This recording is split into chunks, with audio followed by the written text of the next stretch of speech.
These are some brands. I'm sorry, I used figures from Nigeria here. These are some successful brands on social media in Nigeria. Nigerian news desk does not do anything. All it just does is share headlines and links from major newspapers and websites in Nigeria. Has 500,000 followers. Channels TV has almost 500,000. MTN, which was very well with their own social presence, and all that. Whiskey crossed the 1 million mark a few weeks ago. This is Facebook. These are figures as at yesterday. Now, these are people that, some of these people are our clients that we work for, and we've seen how they realize the importance of these tools and they're using it. Now, this is a cross-section of some of the most successful PR agencies in Nigeria, just a couple of. And all of us put together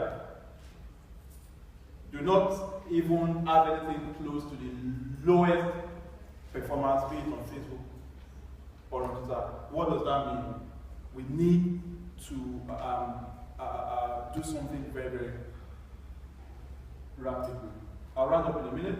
Now, I spoke earlier that we've moved beyond days of press releases and all that. What's our future? How do I think we need to think and act moving into the future? We need to, for example, understand search engine optimization. So if I'm writing a press release for Punch newspapers, I need to understand that that press release will potentially get on Punch's website. I need to understand that, okay, be it my topic or my client or my activation needs to at least be top of mind or top of index as far as the search engines are concerned. This would not concern people a few years ago. We need to understand that mobile is king. It's king today, it's king tomorrow. He will be king for a long time.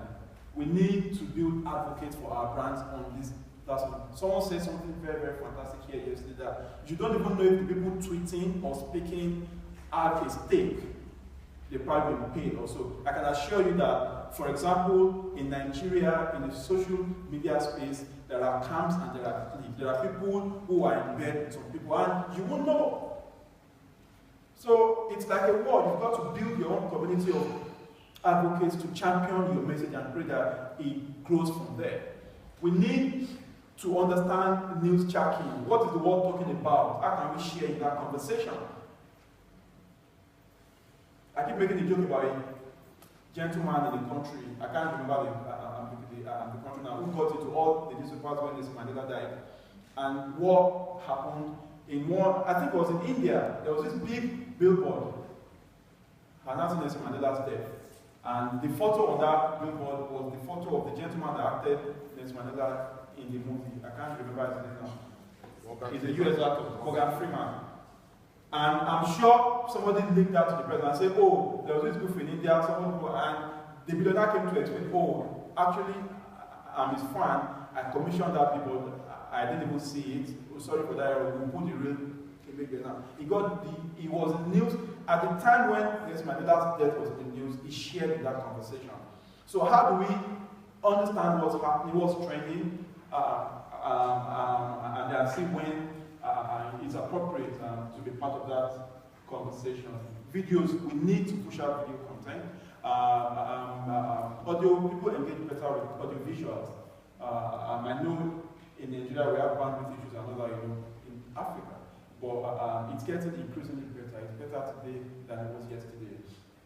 We need to, I believe in native advertising, and the jury is still out on that, but I can assure you that there are more people who will read content on a blog, on a news site and all that, if it's well created and engaging, then people will click on adverts. I'll ask a question. When was the last time you opened your Twitter or Facebook on your phone and you see a banner ad or a pop-up and you clicked on it and you did quickly escape? Who has clicked on a banner ad or a pop-up in the past 1 week here on mobile?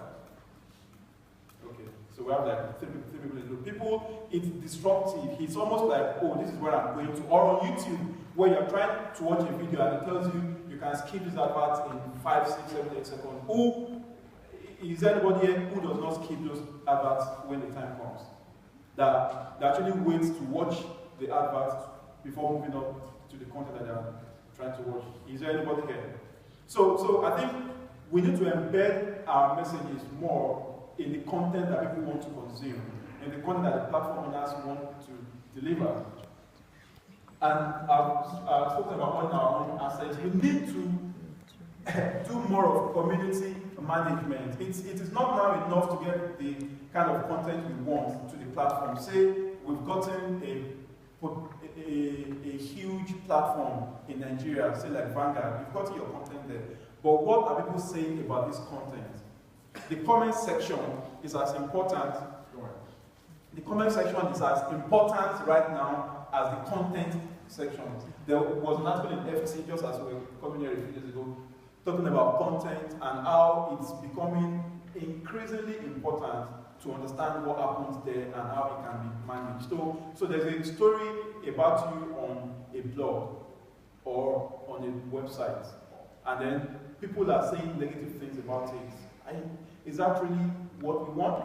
So we need to be able to do that more programming. And today at BHM we are employing software engineers, but we're employing developers, but we're employing programmers. A PR agency would not need to do that a few years ago. But today it's very, very important to have that control, in-house or outsourced. How can we build the right platforms? How can we sustain them? How can we make them popular? How can we make them influential? The people who own the power, all the aces that will determine what we earn and the fate of our clients need to belong to our industry. And the politicians do it well. Now, analytics and big data. The most important thing I think we need to do is to understand what's happening and be able to use the information that we have based on the data that we get to take decisions, to advise clients, be it in a community in Chibok, be it in Mauritius, be it in Japan.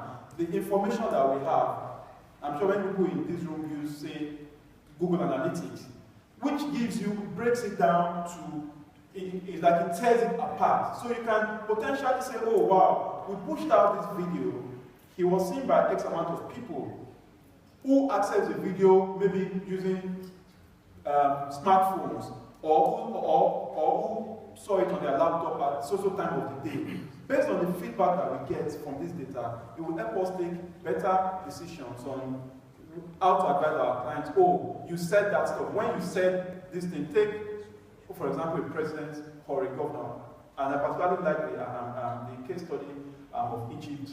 It will tell you, oh wow, you gave your speech at social time of the day.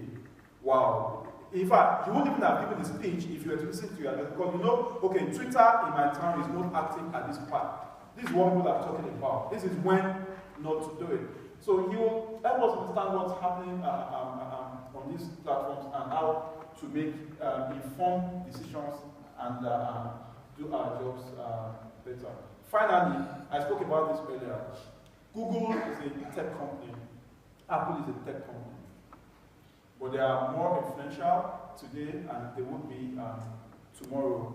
And they are potentially determining the future of our profession. We need to sit back and stop looking at ourselves as public relations practitioners, public relations agencies. We need to sit back and look at ourselves that, okay, we're into social relations. How can we not only be part of the conversation, how can we direct the conversation and own it and make sure that if there's indeed going to be a future, we can guarantee our stake in it. Thank you. Good morning.